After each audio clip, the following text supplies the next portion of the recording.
Good afternoon, students. Now we are going to see the brainstorming activities of the lesson 1.2 on to the summit we reach the top. तुम्ही याच्या आधी दिलेले जे 2 video lectures आहेत की ज्याच्यामध्ये या लेसनचे 2 व्हिडिओज आपण 2 पार्टमध्ये व्हिडिओ लेक्चर तुम्हाला दिलेले आहेत. तर हे पाहणं आणि तो टेक्स्ट समजेपर्यंत वाचणं अतिशय आवश्यक आहे.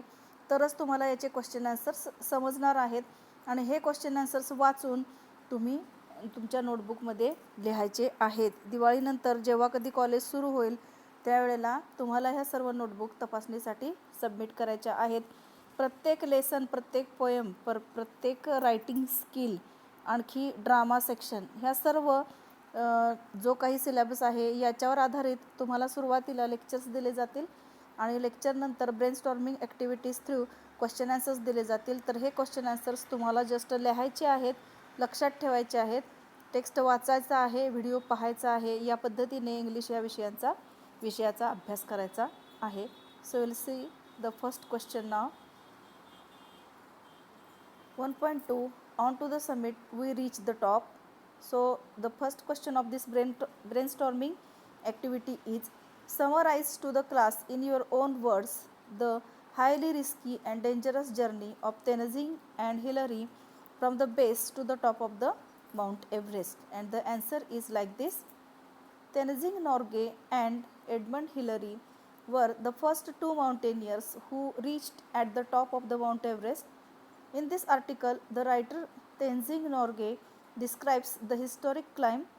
When they left Camp 9, the writer determined to get to the top on that day. When they were at Camp 8, Colonel Hunt gave 3 flags, those of Britain, the United Nations, and Nepal, to the writer. The writer informed Colonel Hunt that he had the Indian flag with him. The writer had a dream to plant all these flags on the top of the world. They had bulky equipments with them. They were also carrying oxygen masks. They couldn't quench their thirst, also as the water in the tumbler had frozen. After 1 hour of steady going, they have to pass up a steep lines of rocks. Both the mountaineers were tied together with a rope. The rope was a symbol of togetherness. The last 60 or 70 feet up to the top were not very dangerous. They reached the small summit almost together. The summit was very small and only 2 or 3 people could stand there. In this way, they accomplished the tough and challenging climb on 29th May 1953. You can write this answer as it is, or you can form your own answer and write. You have to just summarize all this lesson within just 2 paragraphs. This is the second question of brainstorming activity. Complete the web highlighting the feelings, emotions of Tenzing after reaching the summit. Tenzing's feeling or emotions after reaching the summit. 4 points you supposed to write. Here are the 4 points. Gratitude to God, this is the first feeling. Exhilarated means he was very enthusiastic on reaching over there. He remembered his friends. How to get down safely, this is the next thought or feeling. Next question. Glance through the text again and explain the qualities of Tenzing Norgay. Pick lines that show his unique qualities. One is done for you. Means you supposed to write down the quality and you supposed to give the lines showing that quality. The first one is done for you. First quality is patriotic. देशभक्त होता तो. हे कशावरून कळतं? The line that indicates this is, I told Colonel Hunt that I was carrying the Indian flag with me and I would like it to be on the top with other flags. And the other qualities have written over here, and also the lines indicating that qualities. Next one is courage. I was not afraid to die that day. This line indicates his courage. Next is gratitude. My first thought on reaching the top was a sense of gratitude to God. We can see this quality by the line. Cautious. You needed more hoshiyar, caution. And you can see such qualities. You can write down this answer as it is, or you can Find out some more qualities and you are supposed to give the lines relating to that. Next question, third question, write down the significance of the following in the context of onto the summit. ह्या लेसनच्या संदर्भात पुढे जे काही शब्द दिलेले आहेत, words दिलेले आहेत, तर यांचं महत्त्व तुम्हाला लिहायचं आहे. The first one is red scarf, second word is होशियार, third is kerosene flavoured tea, fourth is ice axe and fifth is अँकर. म्हणजे हे शब्द कोणत्या संदर्भात ह्या लेसनमध्ये वापरले आहेत हे तुम्हाला लिहायचं आहे. First one, red scarf. The writers great friend Lambert had given him the scarf last year when he was wearing that at the top of the Mount Everest. The writer remembered his friend because of the red scarf. Next is Hoshiyar. Why the word has been used over here in this text, that you supposed to write. Hoshiyar means cautious. Climbing down was more dangerous than climbing up, so they needed more Hoshiyar. Next is kerosene flavored tea. Some mountaineers were waiting for the writer and Hillary at the Camp 8. When they saw the writer and Hillary, they made tea in hurry and some kerosene had got into the cup, maybe by mistake. The writer drank the tea happily. He humorously calls it kerosene flavored tea. Next word is ice axe. कोणत्या संदर्भात हा word वापरला आहे या टेक्स्टमध्ये हे तुम्हाला लिहायचं आहे. The writer was carrying ice axe in the journey. He fastened the string of the 4 flags to his ice axe and Hillary took picture of it. While returning back, the writer buried one end of the string in the ice on the top and brought the ice axe with him. And the last one is anchor. The writer describes his colleague Hillary as the anchor. Here anchor means strong supporter. Hillary takes lead to cut the steps and break the way for writer. Next question, A3. Add suitable suffixes tionly, ment, ous and prefixes un, il, im to the words given below. One is done for you. Absolute, no prefix, we cannot add a prefix to this and prepare or form new word, but we can add suffix. Absolute, absolutely. Like that you supposed to complete this chart by using prefix or suffix wherever it will be suitable. And the answer is like this: fulfill, unfulfill and fulfillment. Ment is the suffix and un is the prefix over here. Next word is determine, निश्चय करने. We cannot add prefix to this word, but by adding suffix we can prepare the new word determination. Danger, we cannot add prefix to this word, but we can add suffix and prepare the new word dangerous, ous, dangerous. Tight, no prefix, but no prefix applicable, but by adding ly suffix we can prepare the word tightly. Clear, unclear, un is the prefix over here. Clear, clearly, ly is the suffix over here. Sure, un, unsure, un is prefix and surely, ly, we can add ly and make new word. Legal, illegal, legally. Legitimate, illegitimate and legitimately. म्हणजे काय, legitimate म्हणजे काय, तर त्याला आपण म्हणतो की कायद्याशी संबंधित. Possible, impossible and possibility. I M prefix use करून आणि पॉसिबिलिटी सफिक्स यूज करून आपण वर्ड्स प्रिपेअर करू शकतो. Next question is by filling appropriate letters in the blank spaces you will get the past participle from it. Use the word as adjective in your own sentence. One is done for you. S .n.d signed. The advocate took all the signed documents to the court. 3 more words are given over here and the answers are like this. P.Z.D prized. The wedding ring is prized possession for her. Valuable. त्याचा अर्थ आहे. त्याच्यानंतर next word दिलेला आहे F.T.E.N.E. Flattened. The farmers saw the flattened wheat crop and become very sad. Flattened म्हणजे काय, पूर्णतः खाली जमिनीला समांतर झोपलेला. याच्यानंतर किंवा त्याला आपण काय म्हणू, फ्लॅट चपटा. नेक्स्ट आहे word B.I.E. Bribed and the answer is, किंवा हा वर्ड तुम्ही पुट करायचा आहे तुमच्या सेंटेन्समध्ये. He never accepted bribed things. ब्राइबचा अर्थ होतो लाच. Next, spot the error, one is done for you. I was not afraid for die that day.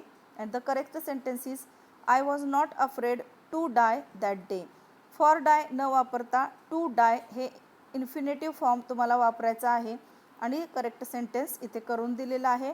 In this manner काही इनकरेक्ट सेंटेन्सेस तुम्हाला दिले जातील, याला स्पॉट द एरर म्हणतात. तर याच्यासाठी आपले जे काही पार्ट्स ऑफ स्पीच आहेत हे सर्व क्लिअर असणं अतिशय आवश्यक आहे. तर तुम्ही याचं उत्तर सहजपणे लिहू शकता. Tenzing and Hillary made an pact at the office of PM of Nepal. वाक्य ऐकूनच तुमच्या काय एरर आहे हे लक्षात आलं असेल. तर ॲन आपण इथे वापरणार नाही आहेत, कारण का, तर त्याच्यानंतर येणारा पॅक्ट जो शब्द आहे P आहे, याची सुरुवात काय ओव्हेल साऊंडनी झालेली नाही आहे, कॉन्सोनंटनी झालेली आहे. त्यामुळे ॲन्सर काय येणार याचं, Tenzing and Hillary made a pact at the office of PM of Nepal. ॲनच्याऐवजी तुम्हाला ए लिहायचं आहे आणि सेंटेन्स करेक्ट करून लिहायचं आहे. The next one, I had to bring my ice axe down with me. आता बघा, आय नंतर आपण काय वापरतो, आय हॅज टू लिहिलं इथं. याच्या आधी तुम्हाला पार्ट्स ऑफ स्पीच शिकवताना सांगितलेलं होतं मी की I have, we have, you have, you have, he she it has, they have. म्हणजे थर्ड पर्सन सिंग्युलर जर असेल ही शी इट तरच आपण हॅज वापरतो. मग ह्या ठिकाणी हॅव येईल किंवा हॅड येईल. मग ॲन्सर कसं लिहायचं तुम्ही, I have oblique had to bring my ice axe down with me. Next आहे थर्डमध्ये काय दिलेलं आहे बघा, Tenzing have spent a night with camp 8. आता बघा इथं बघा, हॅव स्पेंट हे चुकीचं आहे. इथे हॅड तुम्ही लिहिणं अपेक्षित आहे, कारण की आत्ताच त्यानं काय जस्ट तिथे स्पेंट केलेली नाही आहे, तर तो भूतकाळात झालेली गोष्ट सांगतो आहे या ठिकाणी. त्यामुळे आपल्याला पास्ट परफेक्टमध्ये सेंटेन्स बनवावं लागेल. Tenzing had spent a night at camp 8. त्यानंतर नेक्स्ट आहे बघा, the pact was signed from Tenzing and Hillary. तर ह्या ठिकाणी फ्रॉम जे वापरलेलं आहे हे चुकीचं वापरलेलं आहे, त्याच्याऐवजी आपल्याला बाय वापरायचं आहे. Pact was signed by Tenzing and Hillary. नाऊनच्या आधी आलेलं प्रेपोजिशन हे योग्य पद्धतीने तुम्ही यूज करा ह्या ठिकाणी. I and Hillary were in no mood of talking. शिकवत असताना याबद्दल मी तुम्हाला बोललेले होते की जेव्हा कधी आपण फर्स्ट पर्सन, सेकंड पर्सन आणि थर्ड पर्सन या पद्धतीने वापरत असतो प्रनाउन्स सेंटेन्समध्ये, तेव्हा 2, 3, 1चा रूल लक्षात ठेवायचा. म्हणजे 3 जे आहे थर्ड पर्सन ते सुरुवातीला वापरायचं, सेकंड पर्सन प्रनाउन नंतर वापरायचं आणि फर्स्ट पर्सन प्रनाउन हे शेवटी वापरायचं आहे. 2, 3, 3, 2, 1 हा रूल लक्षात ठेवा. I and Hillary were in no mood of talking. तर हे वाक्य आपण कसं लिहायचं आहे, Hillary and I were in no mood for talking, of talking असं लिहायला पाहिजे त्या ठिकाणी, ऑफ टॉकिंग. तर इथे काय हा बदल करायचा नाही तुम्ही, तर ऑफ टॉकिंगच इथं लिहा, हे बाय मिस्टेक आलेले आहे फॉर. तर या ठिकाणी बदल करायचा आहे फक्त Hillary and I and Hillary असं नव्हे. तर लेसन शिकवत असताना सुद्धा मी तुम्हाला हे पॉईंट आउट करून सांगितलेलं होतं. नेक्स्ट आहे बघा, ॲक्टिव्ह वॉईस, पॅसिव्ह वॉईस. याच्याबद्दलचा व्हिडिओ लेक्चर तुम्हाला याच्या आधी दिलेला आहे, तर तो व्हिडिओ तुम्ही पूर्णतः बघून घ्या. त्याच्या आधी तुमच्या टेन्सच्या कॉन्सेप्ट अतिशय क्लिअर असणं आवश्यक आहे. म्हणजे हा सेंटेन्स कोणत्या टेन्समध्ये आहे हे तुम्हाला माहीत असणं आवश्यक आहे. तर तो ॲक्टिव्ह पॅसिव्हचा व्हिडिओ बघितल्यानंतर तुमचे टेन्सही परफेक्ट झाले असतील, पण नसतील तरीही पुन्हा एकदा मी टेन्सचा सुद्धा व्हिडिओ तुम्हाला देणार आहे. काही विद्यार्थ्यांचा नसेल तर तो व्हिडिओ आधी तुम्ही टेन्स परफेक्ट करून घ्या. म्हणजे कोणता सेंटेन्स कोणत्या टेन्समध्ये हे तुम्हाला माहीत असणं आवश्यक आहे आणि त्यानंतरच तुम्ही ॲक्टिव्ह पॅसिव्ह समजून घेऊ शकता. ॲक्टिव्ह पॅसिव्हचे सर्व रूल्ससुद्धा समजून घ्या व्यवस्थित. त्याच्याशीच रिलेटेड ही ॲक्टिव्हिटी आहे. तर इथे तुम्हाला दिलेलं आहे एक सेंटेन्स प्रिपेअर करून. We have done it, it has been done by us. अशा पद्धतीने आपण केलेलं आहे. तर पॅसिव्हचं सेंटेन्स कसं ओळखायचं, एक छोटंसं तुम्हाला उदाहरण देते म्हणजे लक्षात येईल. ज्या सेंटेन्समध्ये टू बीचे फॉर्म आहेत, म्हणजे बी असेल, बिईंग असेल, बीन असेल, एमिजार असेल किंवा वॉज वेअर असेल. लक्षात घ्या, be, being, been, am is are, was were plus P P असेल म्हणजे पास्ट पार्टिसिपल असेल, तर ते सेंटेन्स हे पॅसिव्हमध्ये आहे, ते आपल्याला ॲक्टिव्हमध्ये करावं लागणार आहे. आता बघा नेक्स्ट आहे वी मेड अ पॅक्ट. आता ह्याच्यामध्ये काय आहे, वी हे सब्जेक्ट आहे, पॅक्ट हे ऑब्जेक्ट आहे, मेड म्हणजे भूतकाळामध्ये हे वाक्य आहे सिम्पल पास्ट टेन्समध्ये. तर हे सेंटेन्स सिम्पल पास्टमध्ये असल्यामुळे आपल्याला वॉज वापरावं लागणार आहे आणि मेड हे तर आहेच तिसरा फॉर्म. तर a pact was made by us असं त्याचा ॲन्सर येणार आहे. नेक्स्ट सेंटेन्स आहे I offered silent prayer in my heart. I जे आहे हा या ठिकाणी सब्जेक्ट आहे, करता आहे, ऑफर्ड पास्ट टेन्समधलं वाक्य आहे, silent prayer in my heart हे सर्व ऑब्जेक्ट आहे.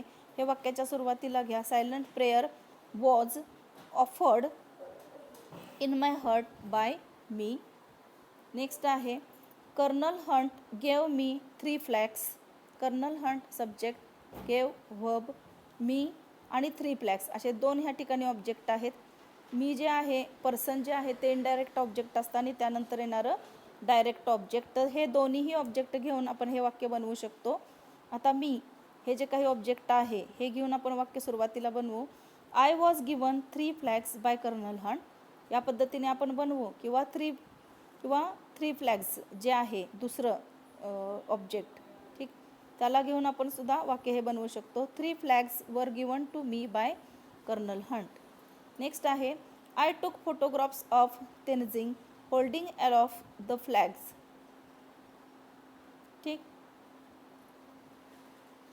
नेक्स्ट आहे बघा I was carrying the Indian flag. हे सेंटेन्स आहे, sorry by mistake it was done. The Indian flag हे जे ऑब्जेक्ट आहे हे वाक्याच्या सुरुवातीला घेतलं. वॉज बिईंग जेव्हा कधी कंटिन्युअस टेन्समधलं सेंटेन्स असेल त्यावेळेस आपण त्याच्यामध्ये बिईंग हे पुट करत असतो. The Indian flag was being carried by me. Okay. Next आहे आय टूक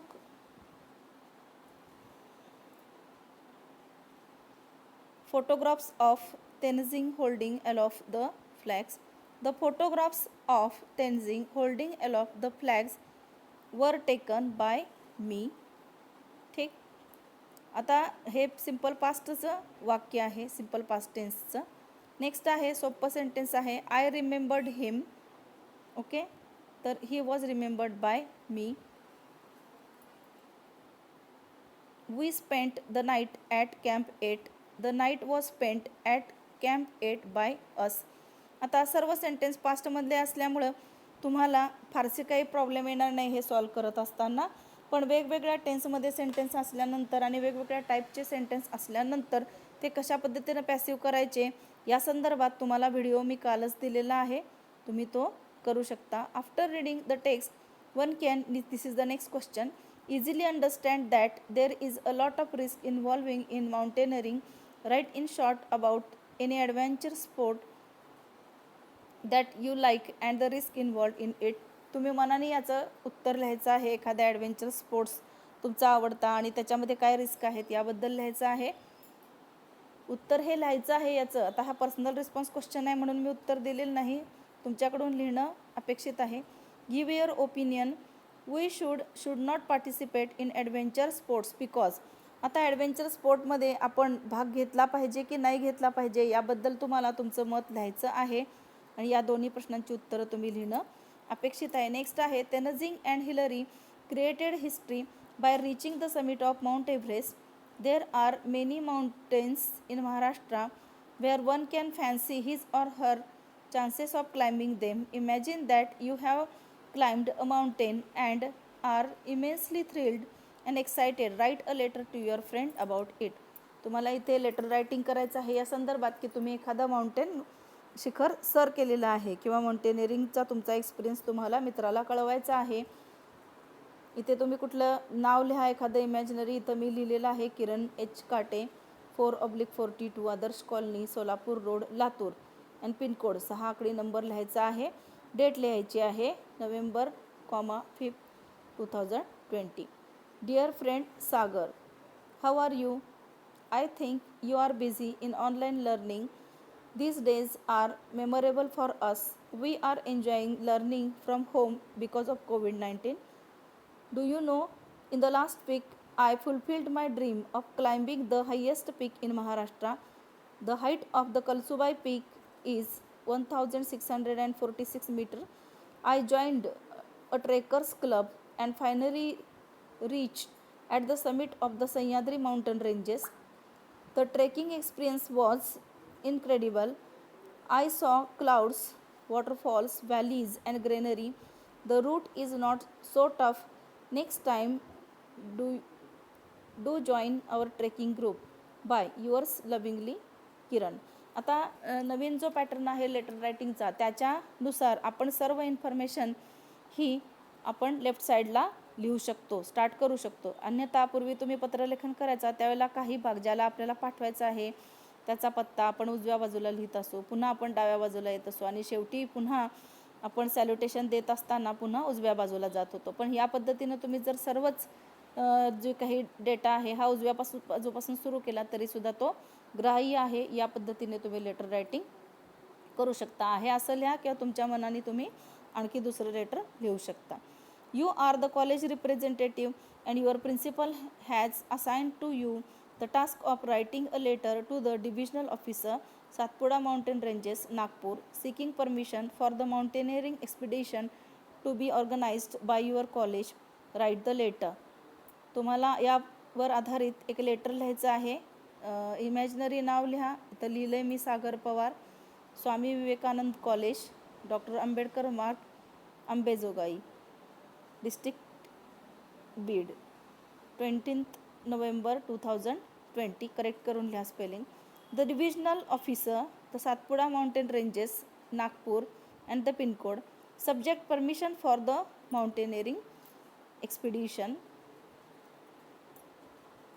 नेक्स्ट सर, डिअर सर पण लिहू शकता, रिस्पेक्टेड सर्स लिहू शकता किंवा नुसतं सर लिहू शकता.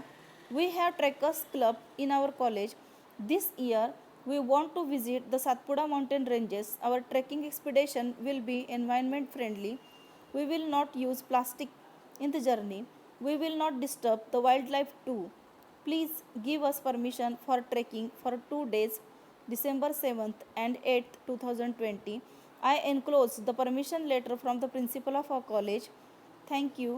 Yours faithfully, Sagar Pawar, the college representative. Inclusion म्हणजे ह्याच्याला आपण काय काय इन्क्लूड केलेलं आहे, काय काय अटॅच केलेलं आहे हे लिहायचं आहे. Permission letter from the principal.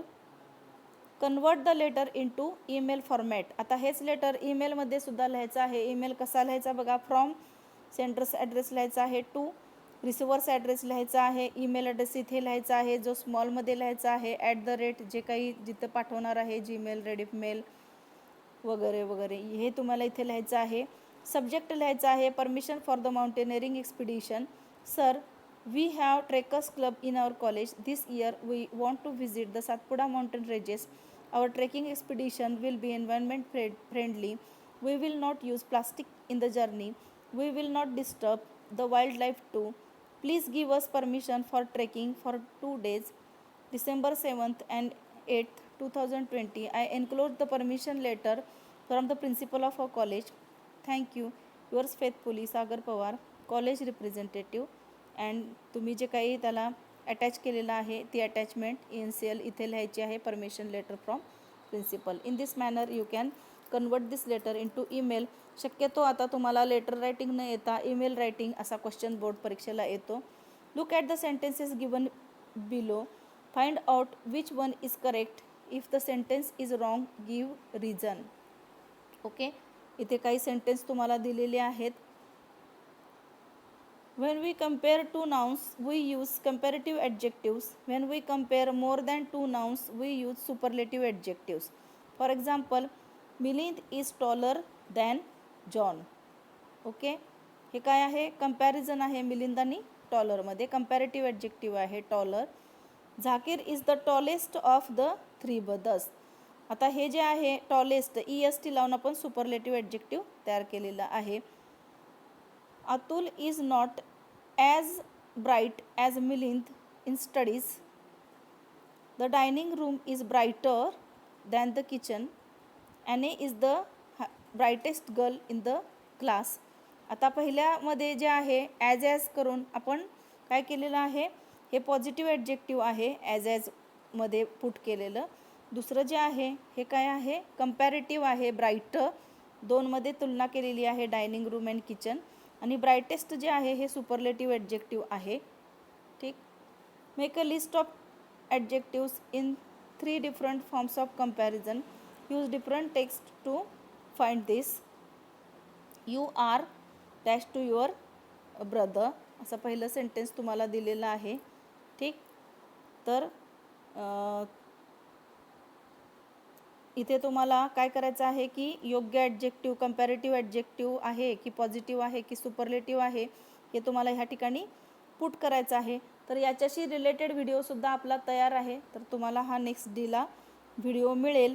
तर तुम्ही ही ॲक्टिव्हिटी ट्राय करा स्वतः आणि तुमच्या नोटबुकमध्ये तुम्ही ही ॲक्टिव्हिटी लिहायची आहे की कोणत्या ठिकाणी 2 वस्तूंमध्ये तुलना झालेली आहे, कोणत्या मध्ये की इतरांपेक्षा ती सर्वात बेस्ट अशी दाखवलेली आहे आणि कोणत्या ठिकाणी पॉझिटिव्ह ॲडजेक्टिव्ह अपेक्षित आहे, हे या ठिकाणी तुम्हाला योग्य पद्धतीने लिहायचं आहे. ही ॲक्टिव्हिटी तुम्ही स्वतः करा. याच्याशी रिलेटेड तुम्हाला व्हिडिओ उद्या पाठवण्यात येईल.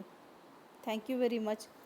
go through the lecture and you will write down all the question answers out there in your notebook. Thank you.